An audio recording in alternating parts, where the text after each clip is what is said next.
In this video, I'll be showing you how to remove grout haze fast and easy. So if your tiles are looking a little cloudy and sad, don't worry. Alright, let's start off with what I'm using. This is the grout haze remover I picked up, but before you grab just any product, make sure it suits your tile and grout combo. I'm working with porcelain tiles and cement-based grout, so I can use an acid-based remover. Now here's what else we'll need. A P2 mask. It won't block all the fumes, but will run the exhaust fan as well.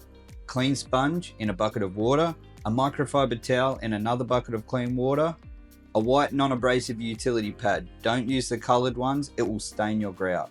Our mixed haze remover, check your bottle. Mine's a 1:1 ratio in a spray bottle. Protective gloves, and one more dry microfibre towel to finish up. Alright, first up, before we go spraying anything acidic, we want to give the area light dampening. I'm just using a clean sponge dipped in water here. Not soaking it, just a bit of moisture so the haze remover doesn't soak directly into the surface or dry too fast. Now that the area is damp, we're going to go over our haze remover. I've got mine in a spray bottle at a 1:1 ratio, but always check your product instructions first.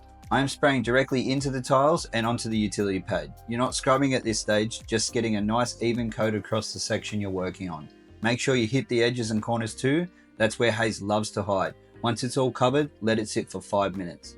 After 5 minutes, we're ready to scrub. I re-dampen my pad with a bit more solution. Now we're using back and forth and circular motions. A bit of both helps to get into the texture of the tile and over the grout lines.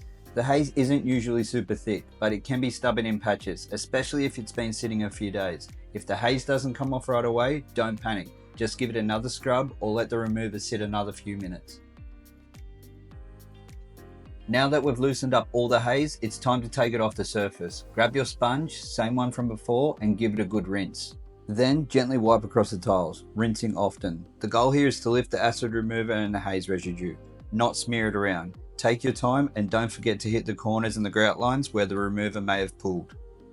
Next, I'm switching to a damp microfibre towel. This gives the tiles a second rinse and starts to polish them as well.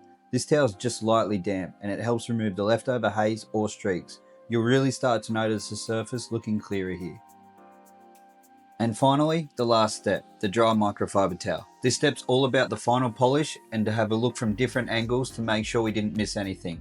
Sometimes haze can be really sneaky. It only shows up in certain light or from the side, so move around and check your work. If you do see a patch you missed, no worries. Just grab the utility pad and give it a gentle rub while it's still damp. Once you're happy, that's it. Let it fully dry and your tiles should be sparkling. No streaks, no powdery film, just clean, crisp tiles. If this video helped you in any way, consider subscribing, liking, comment or sharing it. Thank you.